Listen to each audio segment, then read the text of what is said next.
Blondes, brunes, ambrées ou même rouge passion, les robes des bières sont aussi variées que leurs saveurs savourées aux quatre coins de la Belgique. C'est houblonné. J'ai cherché à mettre un peu plus de puissance dans le produit grâce aux arômes de houblon. Le pays compte aujourd'hui plus de 400 brasseries et parmi elles, de nombreuses micro-brasseries qui ont vu le jour début des années 2000. Ce fut alors l'âge d'or de ces petites brasseries. Mais depuis quelques années, brasser l'or jaune n'est plus la panacée économique. Le vrai séisme, ça a été la guerre en Ukraine et l'inflation et les gens qui commencent à consommer moins et moins cher. Pour que cette activité soit aujourd'hui florissante, les microbrasseurs belges n'ont plus le choix, ils doivent se battre. Même si la période est compliquée, on y est toujours attaché parce que ça fait... c'est un truc qui est en nous, quoi. Donc on a envie de le conserver.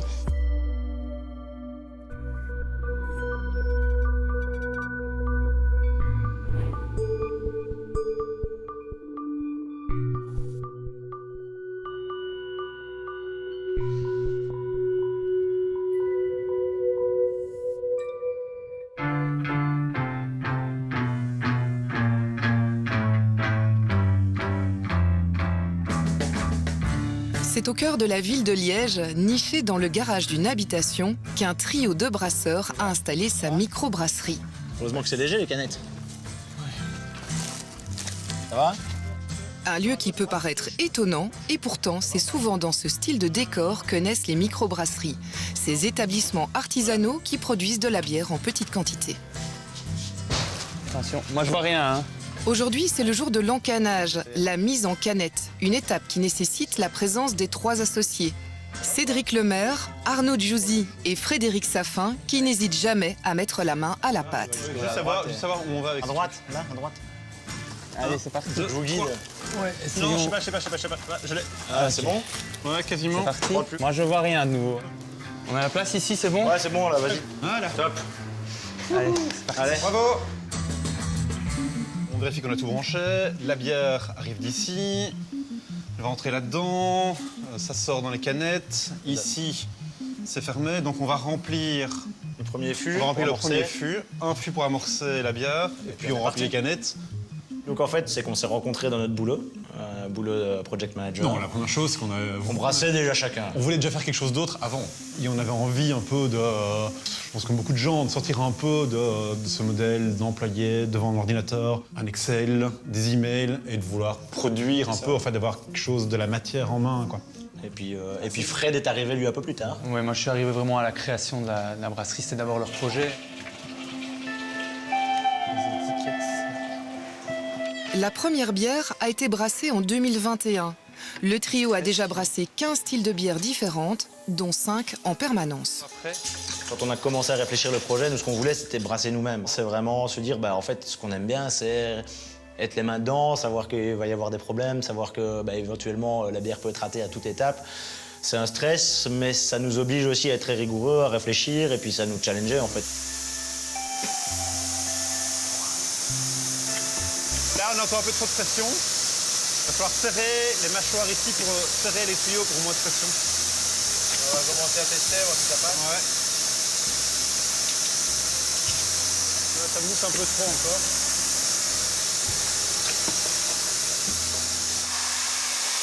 Bon? Ouais, ça c'est bon. Et puis là, c'est nickel.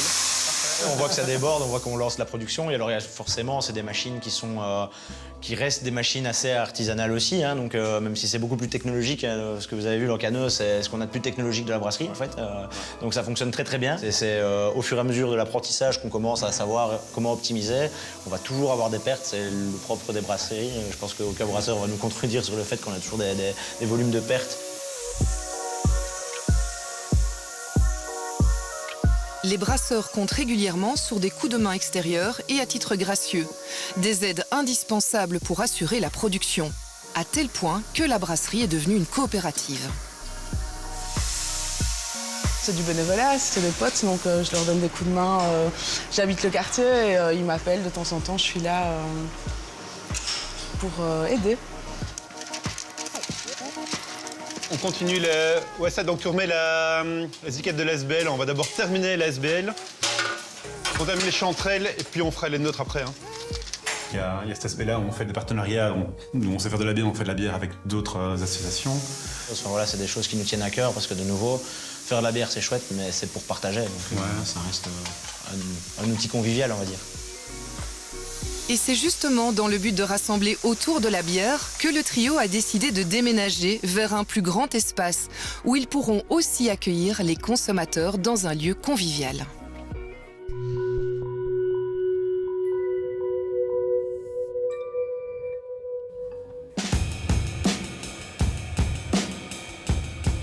Oriane et Olivier Debrouwer ont aussi commencé à brasser dans leur garage. C'était en 2013, au cœur de Bruxelles. En quelques années à peine, la petite entreprise est devenue une société florissante qui emploie 35 personnes pour assurer la production et le marketing de la brasserie. Préserver le cellier. Salut, salut. Ah, salut Ol. Sorry pour le retard. Pas grave. Je fais un petit check. Ça, je me lève. Ça va? Vous avez fait bonne route? Yes. Mais il fait froid, hein. Il fait froid. Comme chaque semaine, Olivier réunit une partie de son équipe pour aborder notamment les questions de l'actualité qui secouent le monde brassicole. L'idée, c'est peut-être comme d'hab, commencer un petit point actualité. J'imagine que vous avez vu les nouvelles hier de notre copain Trump.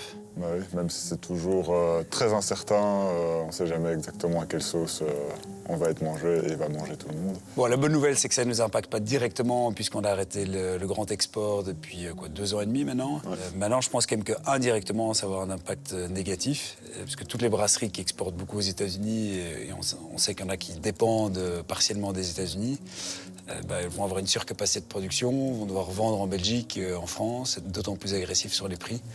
Donc je ne pense pas que ça soit non plus une très bonne nouvelle pour nous, quoi. Voilà, il va falloir être créatif, inventif. Le contexte économique est très tendu, mais certaines brasseries arrivent à sortir leur épingle du jeu. Cette microbrasserie bruxelloise propose 20 nouvelles bières chaque année. Cela leur permet de toucher le public qui a toujours soif de découvertes. Alors le projet, il est né aussi d'une amitié avec Sébastien, que je vous présente ici. Lors d'un échange universitaire au Canada, dans un cours d'entrepreneuriat. Et puis au-delà de la passion pour l'entrepreneuriat, on partageait la volonté de faire un business avec des valeurs, avec un impact positif. Et donc les choses se sont mises assez naturellement et il a gentiment accepté de bouger du Brésil vers Bruxelles, vers la pluie de Bruxelles, pour lancer le projet en 2013. À l'époque, les deux associés en reconversion professionnelle sont venus secouer le monde de la bière bruxelloise avec des styles de bière aux étiquettes colorées, inspirés d'autres cultures, comme l'IPA, une bière anglaise à haute fermentation. Unique.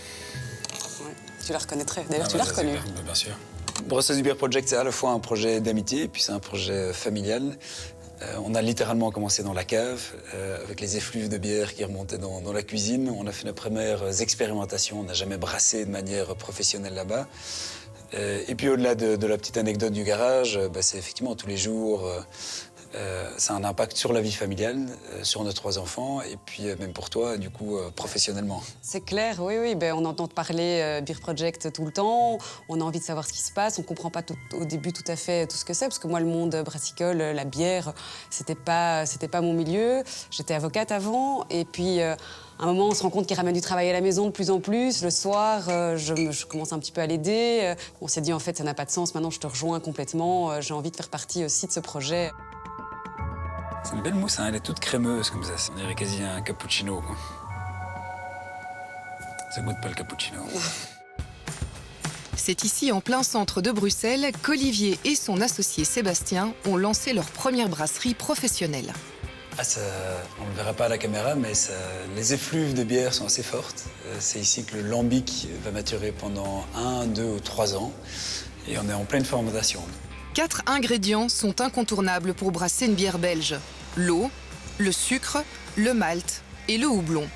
Et pour varier les styles et les saveurs, les brasseurs peuvent y ajouter des ingrédients comme des épices, des céréales ou encore des fruits. Mais pour certaines bières, ce qui les rend uniques, c'est le style de fermentation. Le lambic, c'est une bière qui a ceci de particulier que c'est une fermentation spontanée. Donc on ne va pas venir rajouter des levures. Ce sont en fait les levures et les bactéries qui sont dans l'air, qui vont venir durant la nuit, quand il fait froid, contaminer ou inoculer le mou, donc les céréales, pour ensuite fermenter et devenir une bière. Comme pour tous les acteurs du secteur, la brasserie d'Olivier a ressenti les crises internationales successives. On a toujours eu, je sais pas, une petite étoile où on s'en est toujours plutôt bien sorti, mais c'est pas facile tous les jours. Depuis 2020-2021, il y a eu la crise du Covid. Le vrai séisme, ça a été la guerre en Ukraine. Et donc pour les brasseries, il y a un coût de production beaucoup plus élevé qu'avant, avec l'augmentation des prix des matières premières. Et donc depuis 2010, il y a une explosion du phénomène des microbrasseries. Et tout ça fait que le marché des brasseries, des bars, est très très compliqué aujourd'hui. Malgré cette réalité, la brasserie se porte bien, avec de nombreux employés à temps plein, comme Sarah qui effectue des prélèvements qu'elle emmène dans la nouvelle usine située à quelques kilomètres de là. Le brassage s'est bien passé hier? Oui, oui. All good. You're going to Parfait. Tu vas au laboratoire de Port Sud maintenant? Oui, pour analyser les échantillons. All good. Super. À tout à l'heure. Ciao.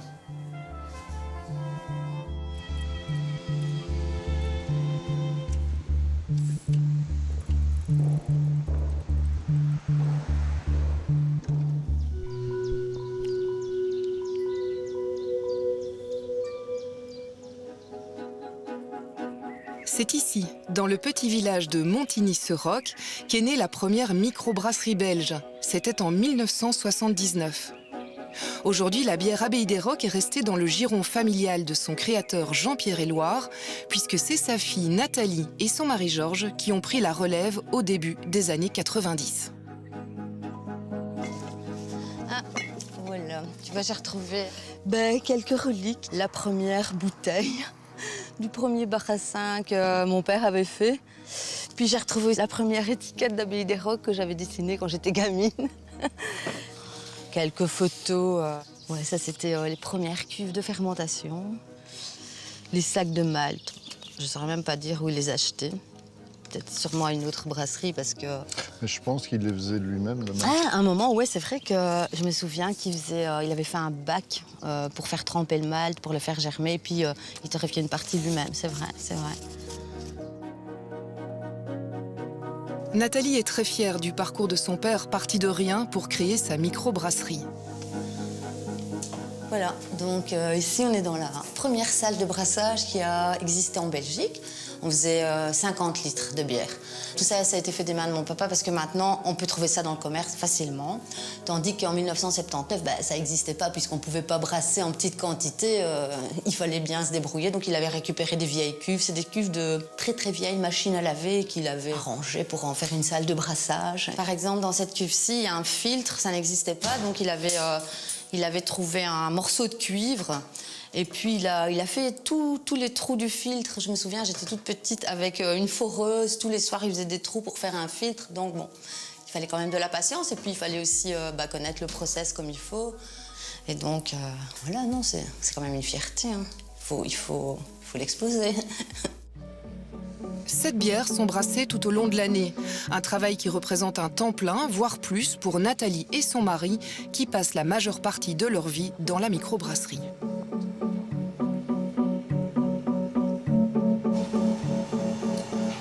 Maintenant, on en est à la filtration. On va éclaircir le mou. Et dès que le mou est clair, ouais. Écoute, moi, je vais peser mes houblons du coup. Hein. OK.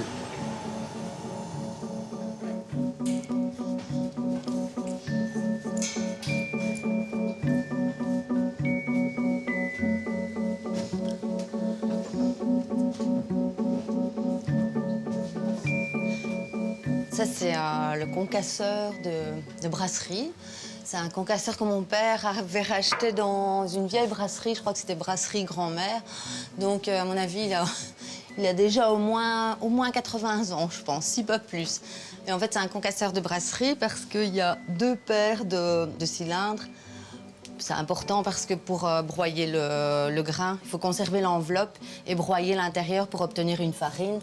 Comme on peut voir ici, on a conservé les pailles qui vont servir pendant la filtration et l'intérieur du grain, c'est devenu de la farine. C'est le début des opérations. Donc le concassage, c'est toujours une opération qu'on fait la veille du brassage. Parce que quand on concasse quand même minimum 1,2 tonne, donc ça prend quand même un certain temps. Et cette farine, en fait, elle est conduite par la vis sans fin. Elle tombe donc là-dedans. Comme ça, le jour du brassage, la farine va être mélangée à de l'eau de source. Et bon, ça, on y tient. C'est pour cette raison qu'on a toujours brassé ici, parce que bon, on a notre source d'eau. Et la qualité de l'eau, c'est très important pour le brassage. On a notre eau et on y tient, quoi. Et donc, le fait de mélanger la farine à l'eau et de la faire tomber dans la cuve matière, ça s'appelle l'empâtage. Et c'est la première étape du brassage, de la journée de brassage, en fait.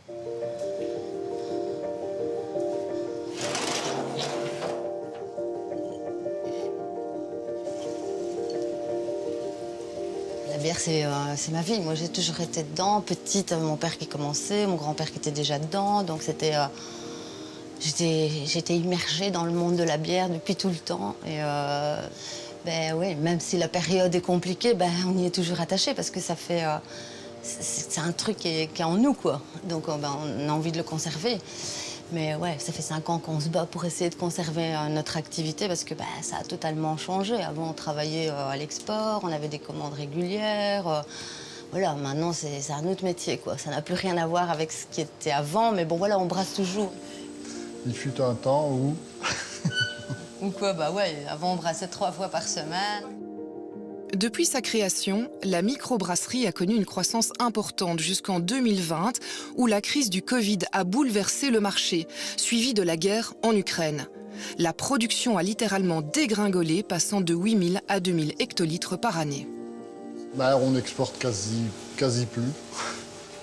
Maintenant, on est dans une situation qu'on se demande si on va continuer ou pas, parce que bon, il n'y a plus de rentabilité. Il n'y a plus de débouchés énormes. Donc de ce fait-là, ça commence à devenir très dur. La situation est très compliquée, mais là où son mari ne voit pas d'éclaircie dans un futur proche, Nathalie, elle, n'entend pas lâcher l'affaire.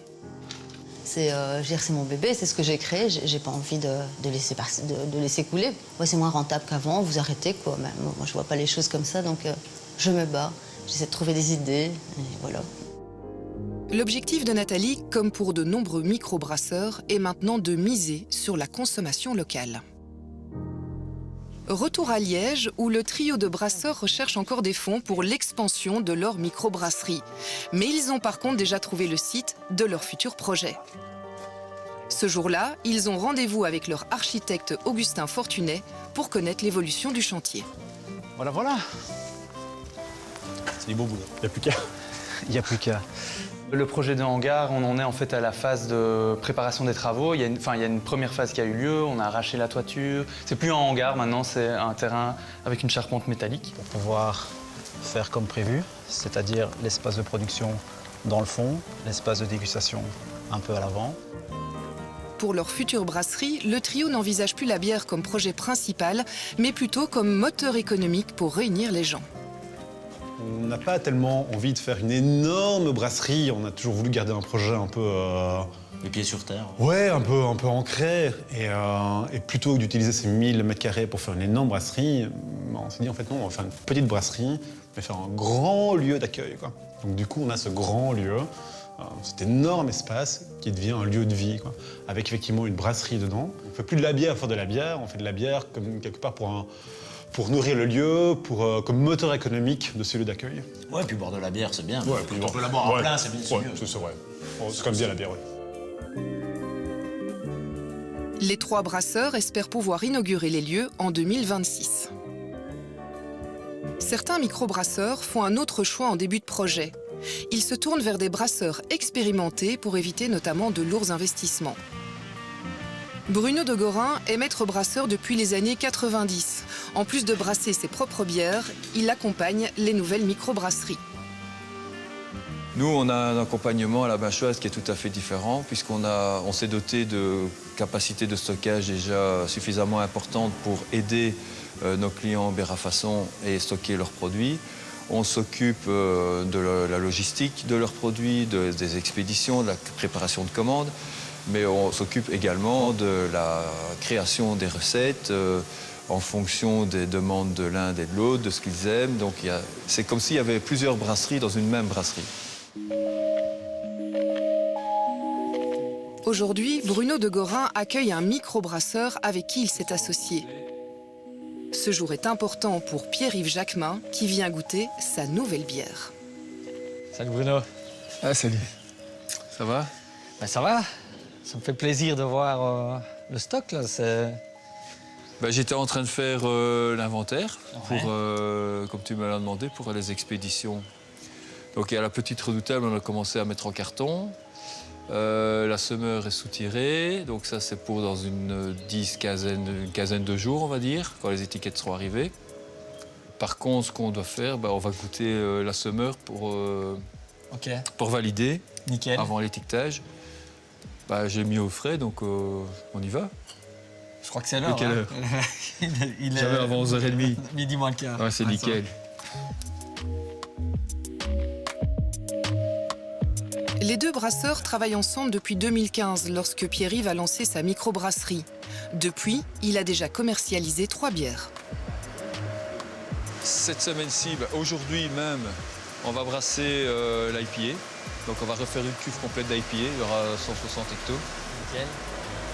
Il a toujours été clair pour moi que je voulais travailler avec une brasserie artisanale existante parce que tout simplement, déjà à l'époque, donc avant l'explosion encore des microbrasseries, il y avait plus de capacité de production que de consommation. Donc moi, on va dire qu'économiquement, il était plus qu'évident que je devais m'associer à quelqu'un, et d'autant plus que en cas de succès, d'avoir une brasserie qui a les capacités de production suffisantes que pour m'accompagner dans ma croissance. Alors évidemment, la dégustation, ça se fait d'abord de manière olfactive. Il faut bien la sentir, la humer pour sentir les arômes. Oui, c'est les deux mêmes. Pour avoir le nez. Comme un vin.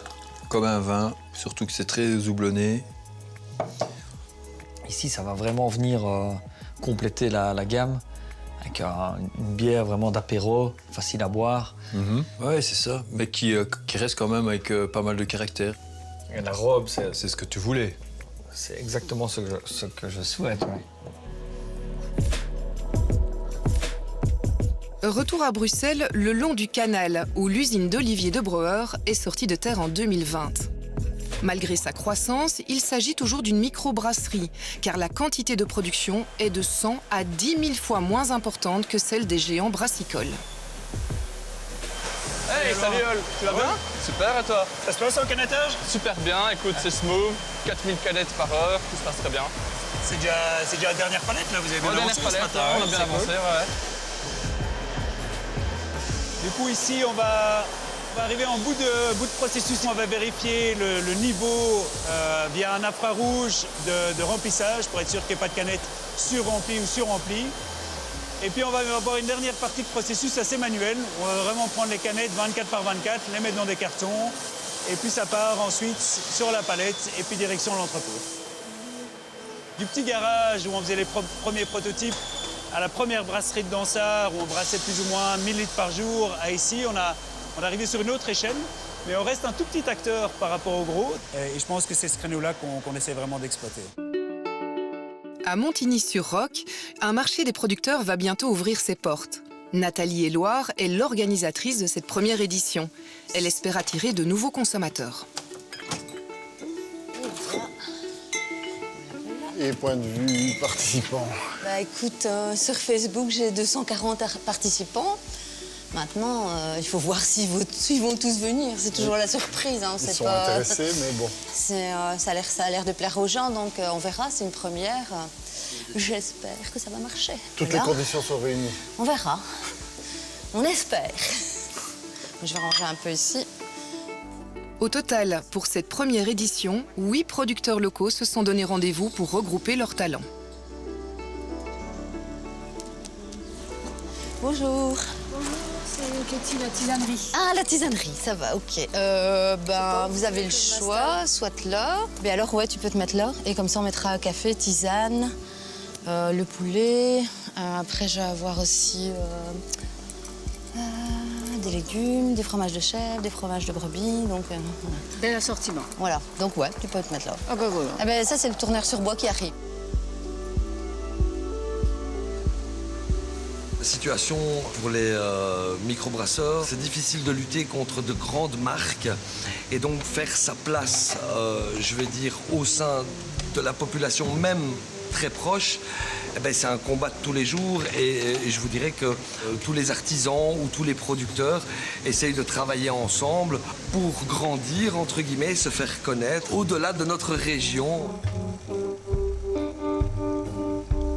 Bon, là, je pense que je vais aller me changer parce que dans 10 minutes, ça commence et là, je suis vraiment dans une tenue pas terrible. Allez, viens, magie.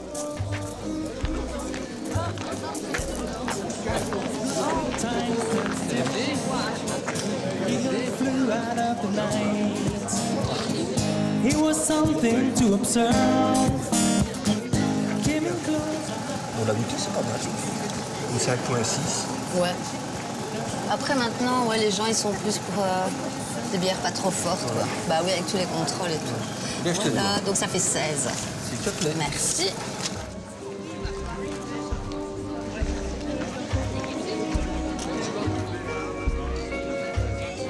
On est dans une zone assez rurale, mine de rien. Et donc, entre producteurs, on est solidaires. Et c'est rare, en fait, un nouveau marché. C'est vraiment plein d'opportunités, en fait. Santé. Santé. Ah, coucou. Ça va? Salut. On vient vous soutenir. C'est bien, c'est bien, c'est bien. Ça va? Oui, ça va. Ça te plaît? Ça va? Oui, oui, oui. C'est chouette. En plus, on a de la chance. Hein. On se croirait même pas en Belgique. Hein.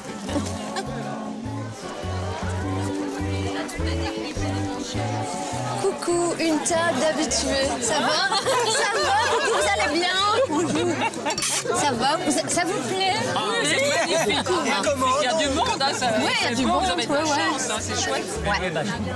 Merci, merci, merci. Je trouve que les gens sont très contents de découvrir nos bières et des produits locaux.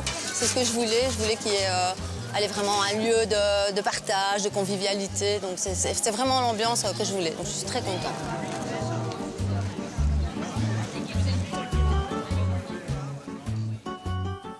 À Bruxelles aussi, les microbrasseurs accueillent leurs consommateurs en ouvrant des bars entièrement dédiés à leur bière. Olivier Debreuer vient rendre visite à Alix Tyran, la responsable des bars de sa microbrasserie. Et comme on a dit lundi à notre réunion, j'ai imprimé tout ce qui est bière sans alcool. Génial. Maintenant, j'ai juste besoin... Oui, comme ça, elles sont bien mises en avant et elles ont autant d'importance que nos autres bières. Par contre, j'ai juste besoin de ton aide pour les mettre, parce que je suis un peu petite. Et je propose qu'on mette peut-être dans l'ordre des plus vendus. Faut bien juste réexpliquer au staff alors le 0,3, que ça reste sans alcool. C'est pas... Picoello pas tout à fait aligné. Voilà, parfait.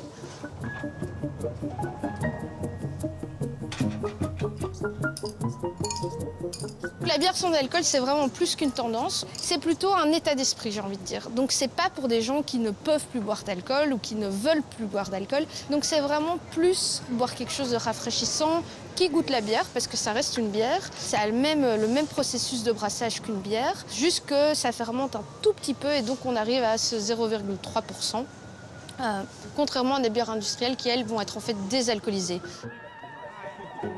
Quand on conduit, la législation veut qu'il faut bien boire sans alcool, ou sinon la police n'est pas d'accord. Donc voilà. Non, sinon c'est vrai que maintenant elles ont fait beaucoup de progrès, les bières sans alcool ont fait beaucoup de progrès, donc elles sont beaucoup plus agréables à boire qu'il y a quelques années. Aujourd'hui, on voit un type de comportement assez différent.